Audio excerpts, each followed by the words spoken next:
ગુજરાતના લોકો માટે ખુશ ખબર છે ભાઈ, ગુજરાતીઓ આનંદ મનાવો, ઉત્સવ કરો, કારણ કે ગુજરાતની દરેક સમસ્યાઓનો અંત આવી ગયો છે. જી હા, હવે ગુજરાતમાં ગરીબી, બેરોજગારી, મોંઘવારી તમામ સમસ્યાઓ પૂરી થઈ ગઈ છે.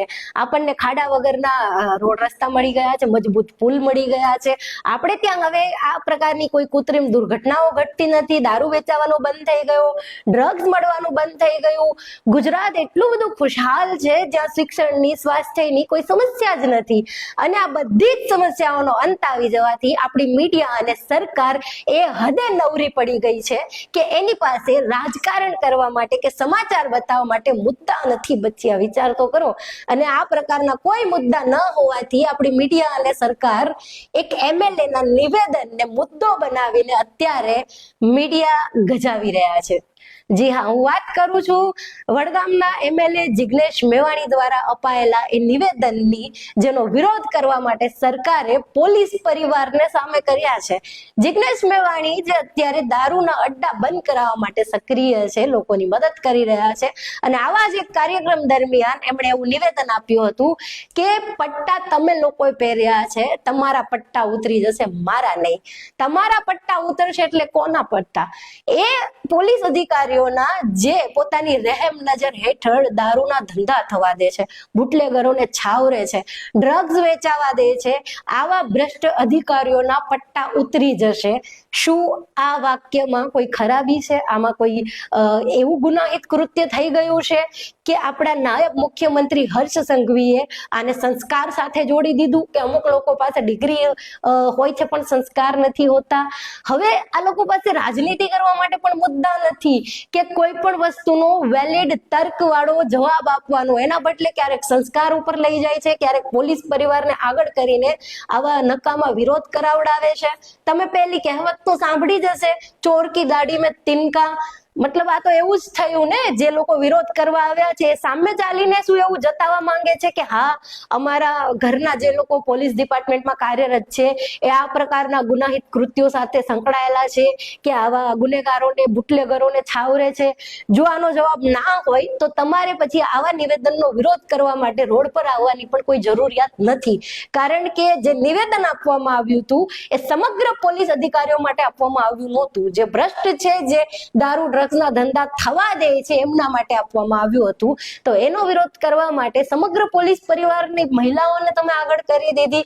આટલી હદે તમે જતા રહ્યા હે. અને આટલું ઓછું હોય એમ થરાદમાં દુકાનો પણ બંધ કરાવી દીધી. આ હદે જતું રહેવાનું, એવું તે વળી જિગ્નેશ મેવાણીએ શું કરી દીધું? શું એમણે કોઈનો બળાત્કાર કર્યો છે, બેંક લૂંટી છે, ખંડણી માંગી છે? એવો વળી શું ગુનો કરી નાખ્યો ભાઈ કે એમના વિરોધ કરવા માટે થરાદમાં બંધ પડાવ્યો, પોલીસ પરિવારની બહેનોને આગળ કરી દીધી? ભાઈ, રાજનીતિમાં મુદ્દા પૂરા થઈ ગયા છે. પૂરા થઈ ગયા હોય તો અમને કહો ને, અમે તમને મુદ્દા આપીએ, એના ઉપર રાજકારણ કરો. મેઇન સ્ટ્રીમ મીડિયાને પણ હું કહું છું કે તમારી પાસે પણ મુદ્દા ના હોય તો અમને કોન્ટેક્ટ કરો, અમે મુદ્દા આપીએ. અને નાયબ મુખ્યમંત્રીજીને તમારે એટલું જ કહેવાનું છે, સાહેબ, કોની પાસે ડિગ્રી છે ને કોની પાસે સંસ્કાર છે એ અમારે નથી જાણવું. અમારે જે જાણવું છે ને એ અમને જણાવો કે ગુજરાતમાં દારૂબંધી છે તો સરેઆમ, ખુલ્લેઆમ આવી રીતે દારૂ કેમ વેચાય છે? અને તમારા સાહેબના બંદરે જે આ કરોડોનું ડ્રગ્સ પકડાય છે, એ ડ્રગ્સ કોણ મંગાવે છે? શું એની તપાસ થઈ છે અત્યાર સુધી? ડ્રગ્સનો નાશ કરવામાં આવ્યો એવા તો સમાચાર મળે છે, પણ કોણે કર્યો, ક્યારે કર્યો, એના કોઈ ફૂટેજ, એના કોઈ વિઝ્યુઅલ તો ક્યારેય જોવા નથી મળ્યા. નાશ કર્યો તો ક્યારે કર્યો, અને નથી કર્યો તો એ ડ્રગ્સ ક્યાં ગયું એની પણ કોઈ જાણકારી નથી આપતું. આ ડ્રગ્સ કોણ મંગાવે છે? તપાસ તો કરો. જે અહીંયા ઉતરે છે એ પાકિસ્તાનથી તો કોઈ નહીં મંગાવ્યો હોય. દારૂનો, ડ્રગ્સનો જવાબ આપો ભાઈ. ડિગ્રી અને સંસ્કાર ઉપર અમારે જવાબ નથી જોતા.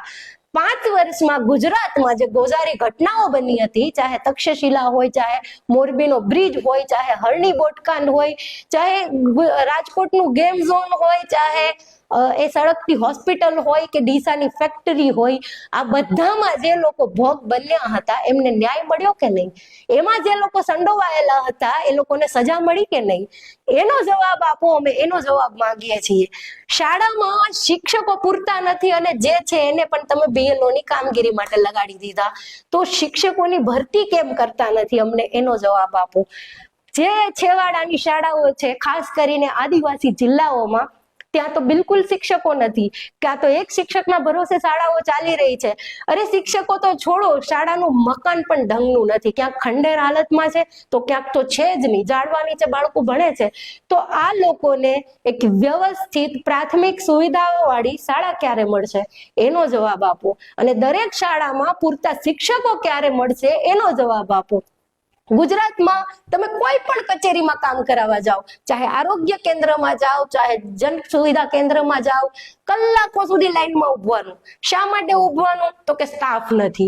આખો દિવસ કામ ધંધો ખોટી કરીને ત્યાં લાઈનમાં ઉભવાનું, કામ કરાવવા જવાનું, છતાં પણ ક્યારેય કામ ના થાય તો બીજે દિવસે જવાનું.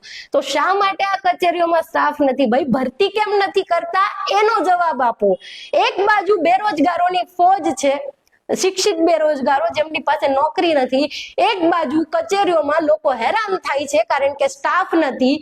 તો આ ભરતી કોણ નથી કરતું અને આ બેરોજગારોને બેરોજગાર કોણ રાખે છે એનો જવાબ આપો. ભાઈ શિક્ષણ, ડિગ્રી અને સંસ્કારો ઉપર અમારે તમારું ભાષણ નથી સાંભળવું, ઘણા બધા મુદ્દા છે એની ઉપર જવાબ આપો તો અમને પણ ખબર પડે. બાકી આ જે મુદ્દો તમે ગજાવ્યો છે, ખાસ કરીને મીડિયાને પણ જે રીતે ઇન્વોલ્વ કર્યું છે, એ બધામાં મારે એટલું જ કહેવાનું છે કે ભાઈ મુદ્દા પૂરા થઈ ગયા હોય તો પબ્લિકને પૂછો, અમને પૂછો, અમે મુદ્દા આપશું. આવા નકામા અને એકદમ જેની ઉપર ધ્યાન પણ ના આપવું જોઈએ આવા મુદ્દાઓ ઉપર રાજકારણ કરવાનું બંધ કરો.